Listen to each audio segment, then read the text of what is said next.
গত বছর অবৈধভাবে ভূমধ্যসাগর পাড়ি দিয়ে ইউরোপে ঢোকার তালিকার শীর্ষে ছিলেন বাংলাদেশিরা। প্রায় 1.5 লাখ মানুষ পাড়ি জমিয়েছিলেন এই পথে। দালালরা এটাকে বলে গেম মারা, কিন্তু এটা আসলে কি? এই গেমটার শুরু হয় ঢাকা থেকে।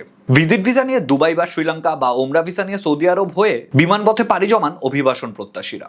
প্রথম পয়েন্টে কিছুদিন থাকার পর বিভিন্ন পথে নিয়ে যাওয়া হয় লিবিয়ায়। লিবিয়ায় এমন অভিবাসন প্রত্যাশীদের জড়ো করা হয় গেম ঘরে। সেখানে তারা প্রতীক্ষা করতে থাকেন ইতালি যাওয়ার।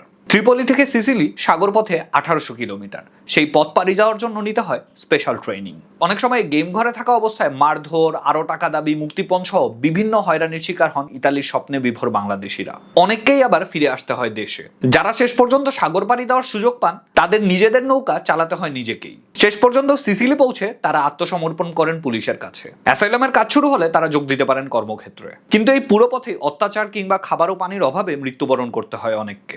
গালফ কান্ট্রিগুলোর ভিসা দিন দিন দামি হচ্ছে, আর চুক্তি অনুযায়ী কাজ না পাওয়ার অভিযোগও কম নয়। তাই অনেকের কাছে ইউরোপকে মনে হয় সহজ পথ, আর দালালরা বিক্রি করেন ইতালির স্বপ্ন। লিবিয়া থেকে ইতালির পাশাপাশি বর্তমানে মরক্কো হয়ে স্পেন রুটটাও জনপ্রিয় হয়ে উঠছে। তবে এই গেমটা যে কতটা ডিফিকাল্ট তা অনেকে দেখেও দেখে না। এখন প্রশ্ন হচ্ছে, এত মৃত্যু আর টাকা হারানোর গল্প জানার পরেও কখনো কি থামবে গেম নামের এই মরণযাত্রা?